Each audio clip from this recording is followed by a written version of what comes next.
우리가 함께 은혜 나눌 하나님 말씀은 출애굽기 32장 21절에서 35절까지 말씀, 29절에서 35절까지만 함께 봉독하도록 하겠습니다. 시작. 모세가 이르되 각 사람이 자기의 아들과 자기의 형제를 쳤으니 오늘 여호와께 헌신하게 되었느니라. 그가 오늘 너희에게 복을 내리시리라. 이튿날 모세가 백성에게 이르되 너희가 큰 죄를 범하였도다.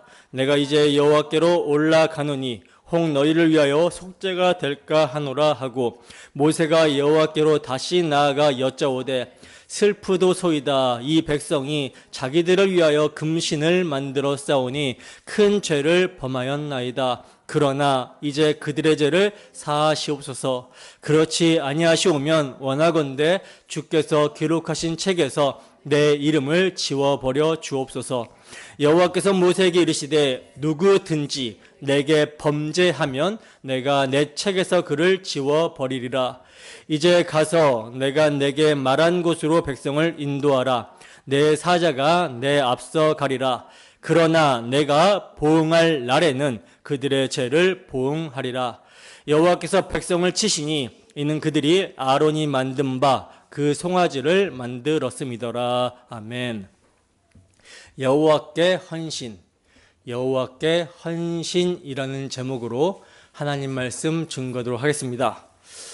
지난 시간에 우리는 산 아래로 내려온 모세가 금송아지를 여호와 하나님이라고 부르면서 이방 제의와 같이 음란하게 아주 강난의 축제를 벌이며 우상 숭배를 하고 있는 그 이스라엘 백성들의 처참한 광경을 보고 크게 분노해서 하나님께서 주신 정말 너무나도 귀한 율법의 두 돌판을 던져서 박살내 버리는 내용을 자세히 살펴봤었습니다. 모세가 하나님께서 주신 정말 너무나도 귀한 율법의 두 증거판을 산 아래로 던져서 박살내 버린 것은 그가 성질이 불같고 더럽기 때문에가 아니라고 말씀을 드렸어요. 오히려 그는 당시의 지면에서 가장 온유하고 겸손한 사람이었다라고 성경은 증거합니다.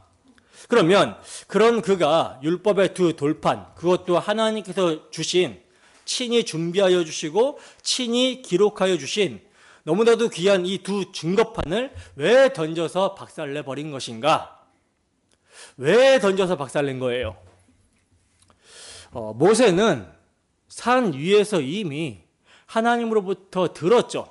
이스라엘 백성들이 부패하여 명령한 길에서 속히 떠나서 금송아지를 만들고 이것이 자신을 애굽에서 인도하여낸 신이다, 애굽 땅에서 인도하여낸 신이다 라고 하면서 우상 숭배를 하고 있다는 것을 들었습니다. 심각한 범죄의 상황을 이미 알고 있었어요.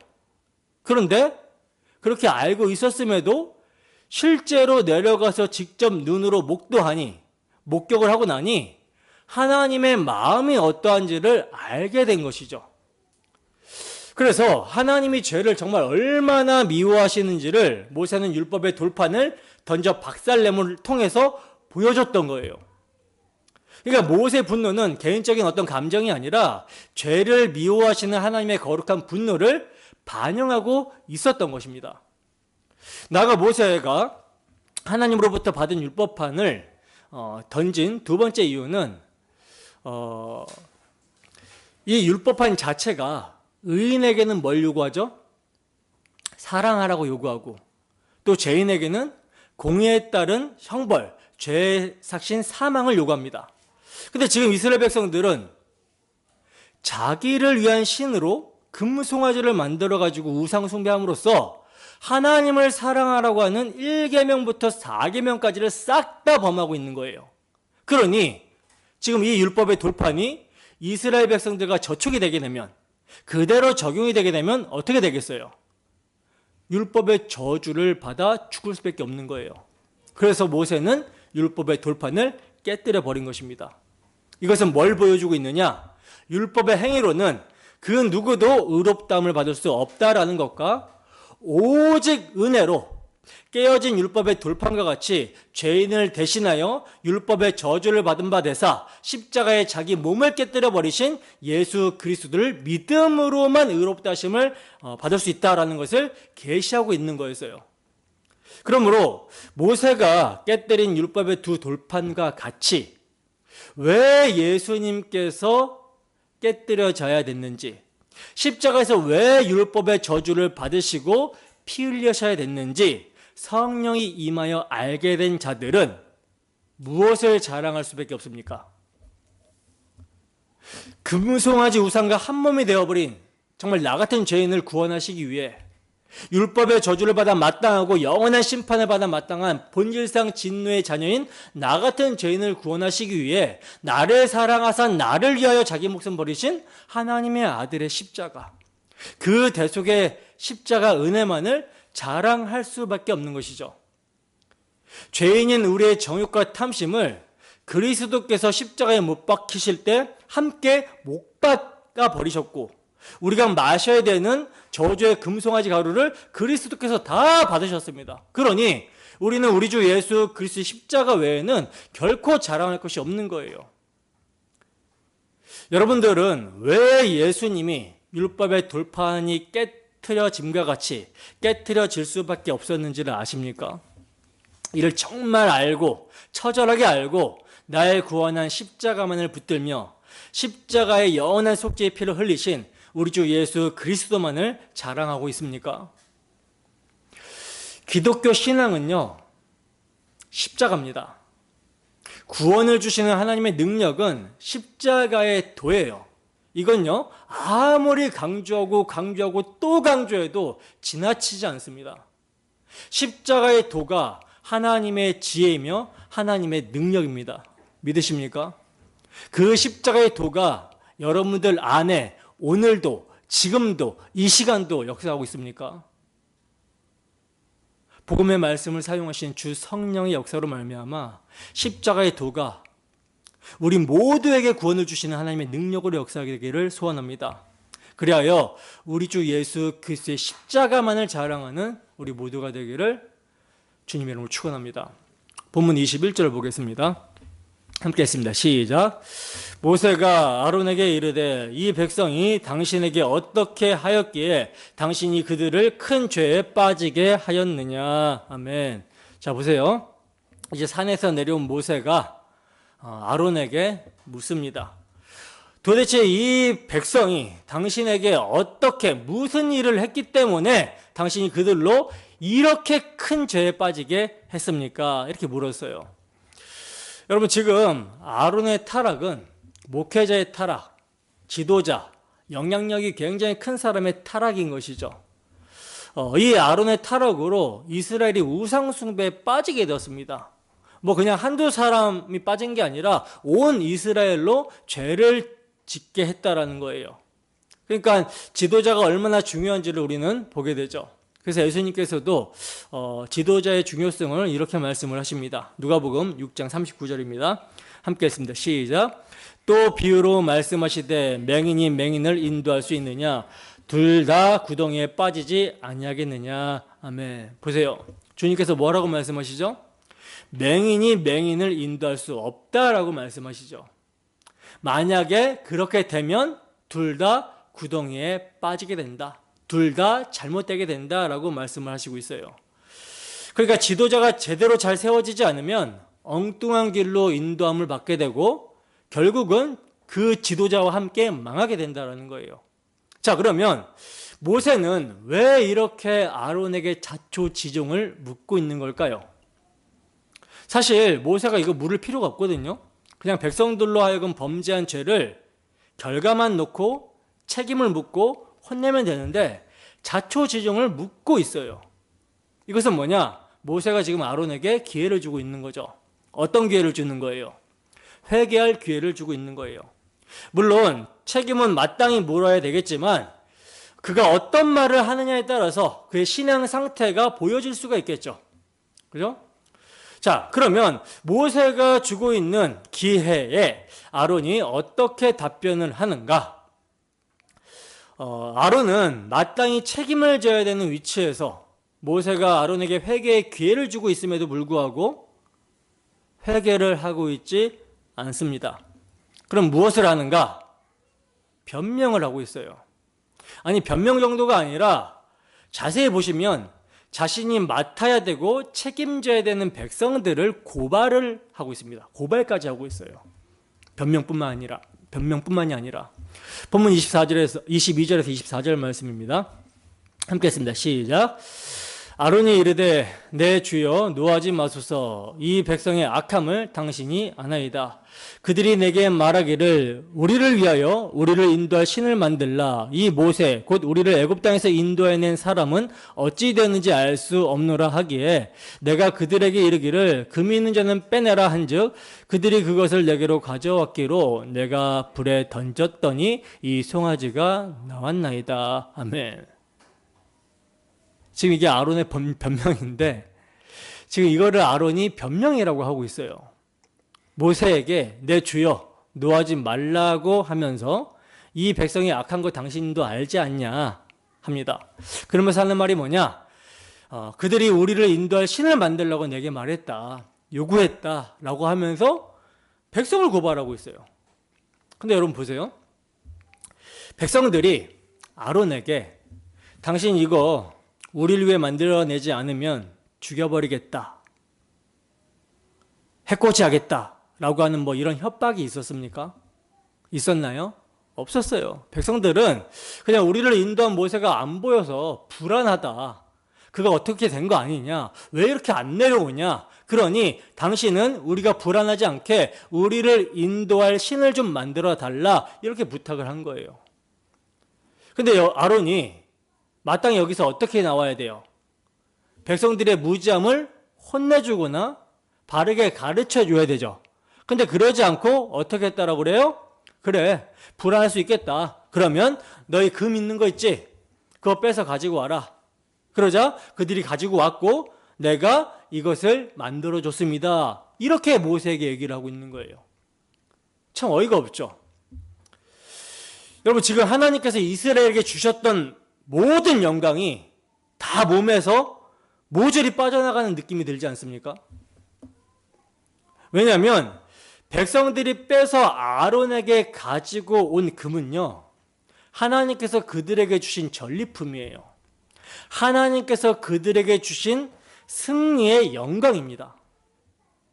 이들이 지금 빼서 아론에게 가지고 온 금은 그들이 지금 장신구로 달고 있는 금고리, 귀고리 이런 건데 이게 다 언제 받은 거죠? 언제 받은 거예요? 출애굽할 때 하나님께서 당신의 권능으로 애굽 사람들을 통하여 받게 하신 금이라는 거죠. 애굽 사람들의 마음을 하나님께서 감동시키셔서 이스라엘 백성들이 필요한 모든 금은 폐물을 구할 때 그들이 구하는 대로 주게 하시사 그들로 받게 하신 겁니다. 즉 이스라엘이 받은 금은 폐물들은 하나님의 승리를 나타내는, 하나님의 영광스러움을 나타내는 그러한 장신구들이었다라는 거죠.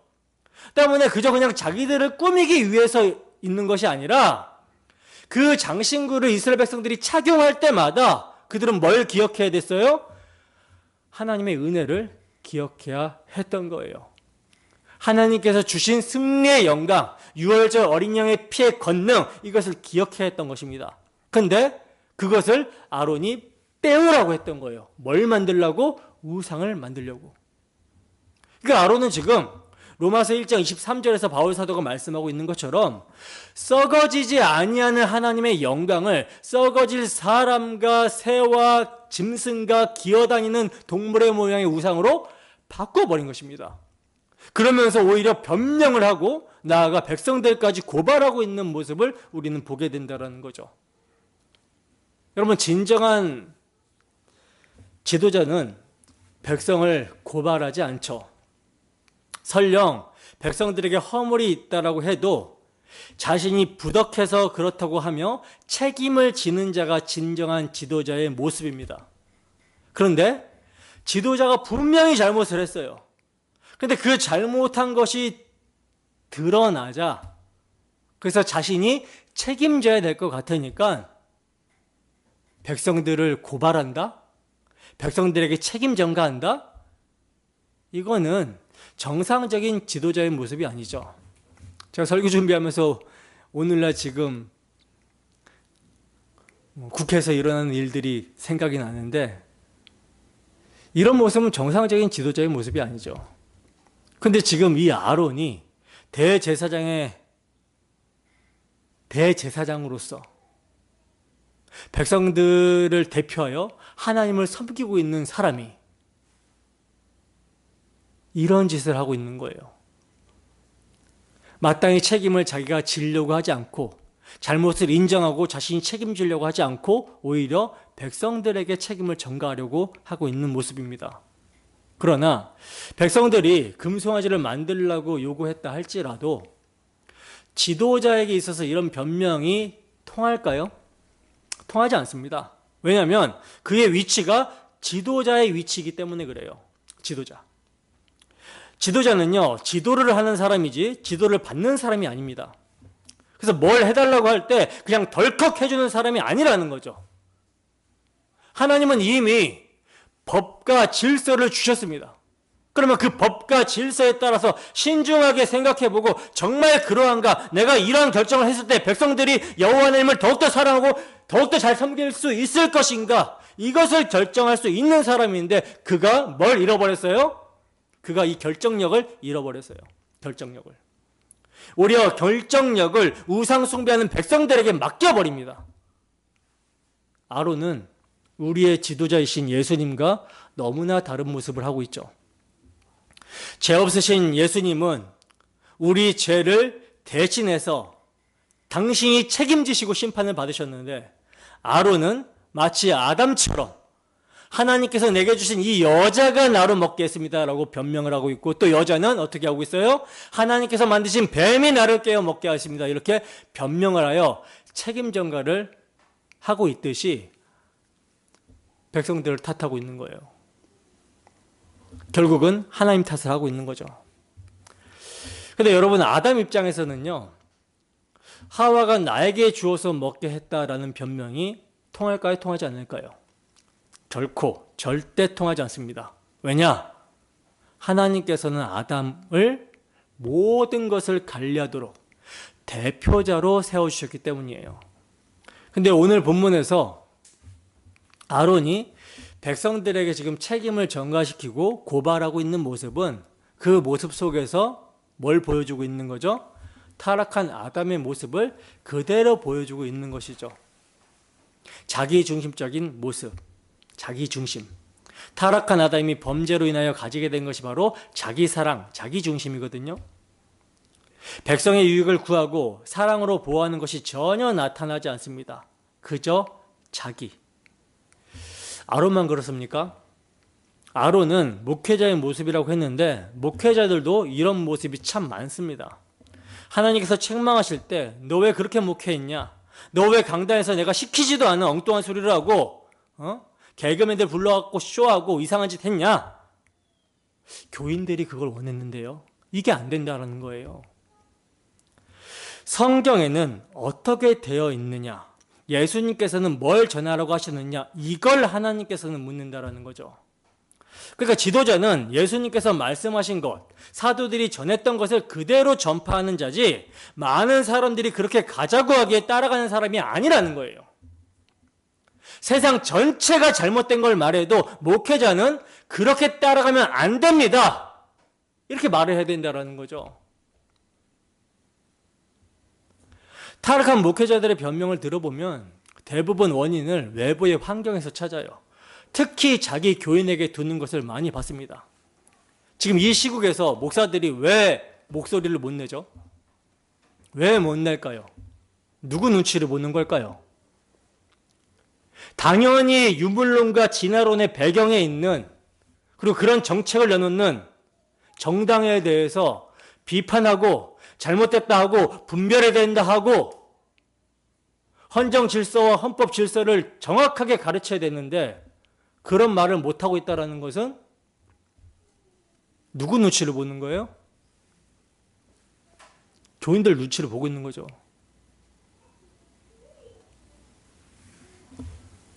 자기 교인들 눈치를 보고 있는 거예요.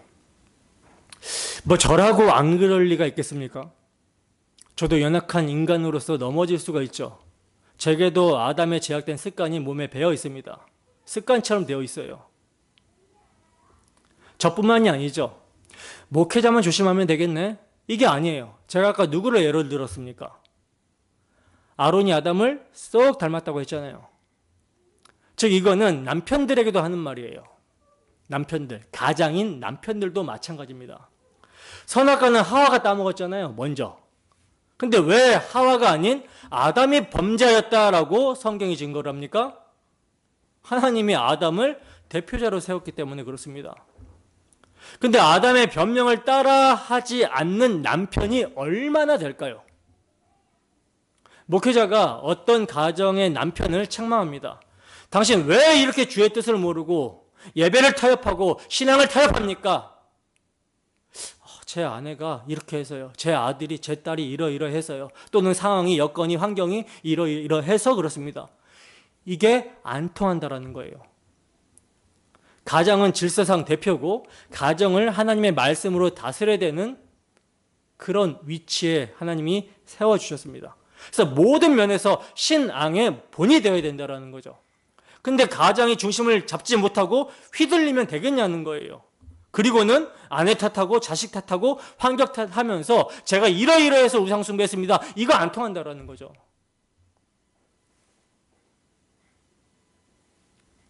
남편들에게만 얘기하니까 아내들은요, 여자들도 리더의 자리에 있을 수가 있죠. 자녀들 양육하는 자리에 있을 수가 있죠. 근데 사실 제 아래에 있는 인생들은 소망이 없습니다. 누구나 할 것 없이 책임 전가를 해요. 그러니까 진정한 지도자는 없다라는 거죠. 때문에 성경에서 진정한 지도자 누굴 약속하고 있죠? 예수님을 약속하고 있고 그분이 오신 것입니다. 진짜 지도자, 우리가 기다리고 부르짖는 그분이 바로 여러분 예수님 아닙니까? 그분이 오셔야지만 정말로 지도가 가능한 거예요. 우리는 이걸 알고 있습니다. 그래서 우리는 예수님과 대조되는 지도자 아론을 지금 보게 되고 또 예수님을 닮은 지도자 모세를 본문을 통해서 보게 되는 거죠. 예수님과 대조가 되는 지도자 아론을 통해서는 누구의 모습을 보게 됩니까? 죄인인 우리의 모습을 보게 되고 예수님을 닮은 지도자 모세를 통해서는 누구의 모습을 보게 되죠? 이러한 죄를 용서하시고 구원하시기 위해 십자가에서 희생의 피, 대속의 피를 흘리신 책임을 져주시는 예수님의 모습을 보게 된다는 거예요. 그러므로 그리스도인들은요, 세상 속 각자의 자리에서 하나님 나라로 향하는 여행길에 리더의 역할을 감당하게 될 때, 그럴 때에 그리스도와 같은 마음, 그리스도를 닮은 마음, 모세의 마음이 우리에게 있어야 되는 것이지 아론의 모습과 같은 그런 모습이 나타나서는 안 되겠죠. 왜? 우리가 성령이 임해서 예수님을 믿고 예수님의 대속의 피를 믿고 거듭난 자고 그리고 성령이 우리 안에 있기 때문에 따라서 우리가 아론의 모습이 나타나지 않기 위해서는 어떻게 해야 돼요? 성령께서 죄에 대해서 의에 대해서 심판에 대해서 책망하시죠. 거듭났음에도 불구하고 우리가 아직 영화로운 몸을 입은 상태는 아니기 때문에 옛사람의 습관, 옛사람의 소욕이 나타날 수가 있어요. 그럴 때 성령께서는 이걸 죄다라고 깨닫게 해주시면 자신이 정말 아론과 같은 죄인이라는 것을 인정하고 유일한 지도자이신 그리스도를 어떻게 해야 돼요? 붙잡아야 되는 것입니다. 우리를 위해서 십자가를 참으신 예수 그리스도의 사랑과 그 은혜를 발견해야 되고요. 그것이 날마다 우리에게 경험되어질 수 있도록 겸손하게 성령으로 충만을, 말씀으로 충만을 구할 필요가 있다는 거예요. 그럴 때 우리의 머리 되시는 그리스도께서 우리의 각자의 자리에서 그 사명을 감당하게 하시는 것입니다. 이러한 이성적인 리더가 우리가 되어야 되는 것이죠. 이러한 리더들이 되기를 소원합니다. 자, 여러분, 이렇게 지금 대제사장 아론, 백성의 지도자가 이러한 모습이니 지도를 받는 백성들의 모습은 어떠하겠습니까? 더하면 더했지 덜하지 않겠죠. 앞에서 말씀을 가르치고 책임을 져야 되는 지도자가 엉망진창이에요. 그러면 지도를 받고 말씀의 가르침을 받는 사람들은 어떻겠습니까? 더 엉망진창일 수밖에 없겠죠. 더하면 더하지 덜하지 않겠죠. 그래서 이제 이러한 백성들을 어떻게 하나님께서 다루시는지 말씀을 해주시고 있는데 본문을 좀 보겠습니다. 본문 25절입니다. 함께 했습니다. 시작. 모세가 본즉 백성이 방자하니 이는 아론이 그들을 방자하게 하여 원수에게 조롱거리가 되게 하였음이라. 아멘. 여러분, 모세가 산 아래로 내려와서 이스라엘이 금송아지를 하나님으로 섬기는 것을 보고 하나님으로부터 받았던 율법의 증거판을 던져서 박살내 버렸어요. 깨뜨려 버렸어요. 이건 엄청난 일이 벌어진 거죠. 그죠?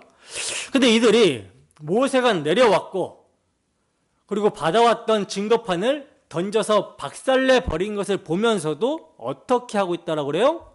백성이 방자히 행했다. 백성이 방자했다라고 그러죠. 못 봤으면 몰라도 봤으면 이거 큰일 났다. 뭔가 심상치 않다. 뭔가 문제가 생겼다. 이렇게 느껴야 되는데 그렇지가 않는 거예요. 그래서 모세가 본즉 백성이 방자하니 이는 아론이 그들을 방자하게 하여 원수에게 조롱거리가 되게 하였다라고 말씀합니다. 그러니까 아론이 그들을 방자하게 했기 때문에 모세가 내려왔어도 이들이 방자하게 행하고 있었다라는 거예요. 이 방자함이라는 것은 놓을 방자에 방자할 자자인데 자기 멋대로 행했다라는 뜻입니다. 자기 멋대로 행했다. 노아 홍수 때의 표현을 빌리자면 사람들이 자기 마음에 원하는 대로 아내를 삼는 거예요. 자기 마음에 원하는 대로, 자기 보기에 좋은 대로 여자로 아내를 삼는 것, 결혼을 하는 것이며 사사기의 표현대로 하면요, 자기 소견에 옳은 대로 행한 것입니다. 그리고 오늘날의 식으로 말하면 내 인생은 나의 것이다 라고 하면서 자기 마음대로 사는 것을 말하는 거예요. 이것이 금송아지를 숭배하며 뛰노는 모습이라는 거죠. 교회에 왔어도 교회 안에서의 하나님의 말씀, 하나님의 통치 다 필요 없어. 내 멋대로, 내 마음대로. 이게 방자히 행하는 거죠. 여러분, 조선시대 때 임금의 교지를 받는 사람들이 어떻게 그 교지를 받습니까? 임금의 명령이기 때문에, 임금의 교지이기 때문에 정승이라고 할지라도, 나라의 제2인자가 되는 정승이라고 할지라도 임금의 어명을 무릎을 꿇고 받습니다. 그 어명이 비록 사약이라고 할지라도 임금을 향하여 절을 하고 나서 사역을 받고 죽어요. 결코 방자한 모습을 볼 수가 없죠.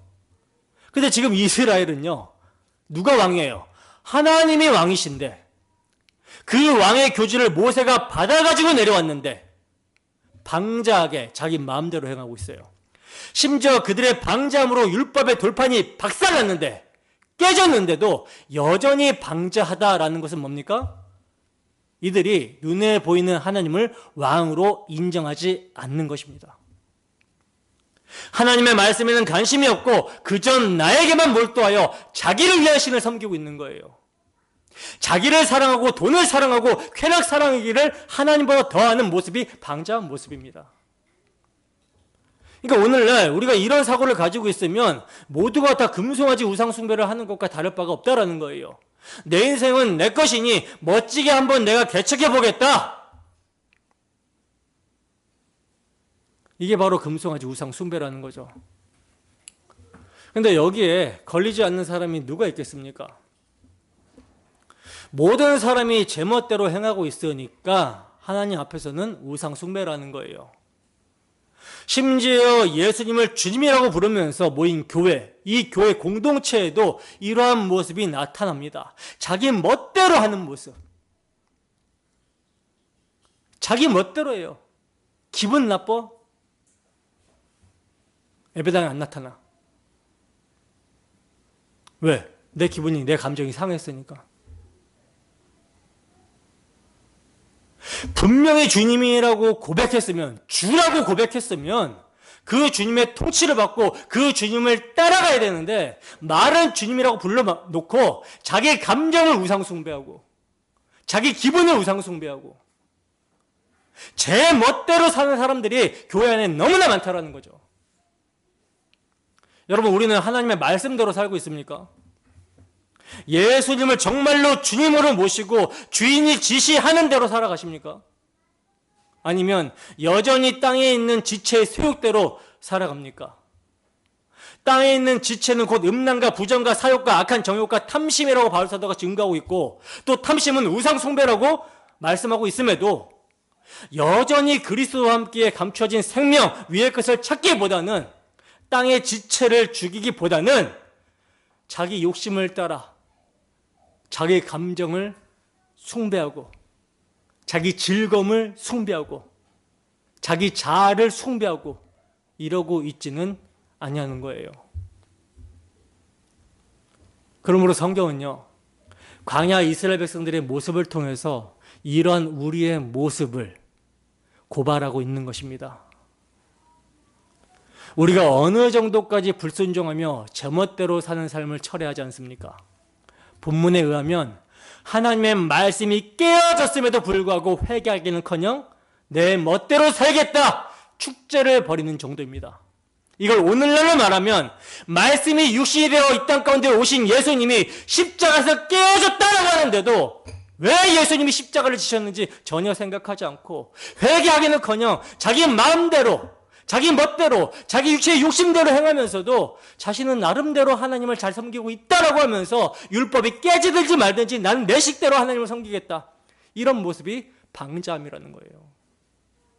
그저 나에게만 몰두해서 자기를 사랑하고 돈을 사랑하고 쾌락 사랑하기를 하나님보다 더하는 그 말세의 징조를 그대로 따라가고 있는 모습이 예나 지금이나 나타나고 있다는 거죠.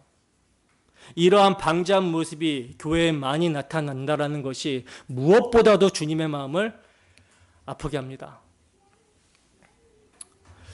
그런데 이렇게 말씀드리면 혹자는, 아니 바울 사도가 말하기를 죄가 더한 곳에 은혜가 더욱 넘쳤다라고 하고 있지 않냐, 그러니 은혜를 더 알기 위해서, 은혜가 더 은혜되기 위해서 죄를 좀 지어도 괜찮은 거 아닙니까? 라고 하는 이런 말도 안 되는 헛소리를 하는 사람들이 있는데, 이게요, 바울 시대에도 이런 말을 하는 사람들이 있었고 오늘날도 이런 말을 하는 사람들이 있어요.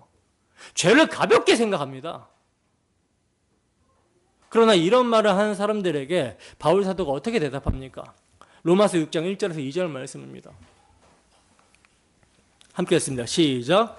그런즉 우리가 무슨 말 하리요? 은혜를 더하게 하려고 죄에 거하겠느냐? 그럴 수 없느니라. 죄에 대하여 죽은 우리가 어찌 그 가운데 더 살리요? 아멘. 보세요. 뭐라고 말씀하고 있습니까?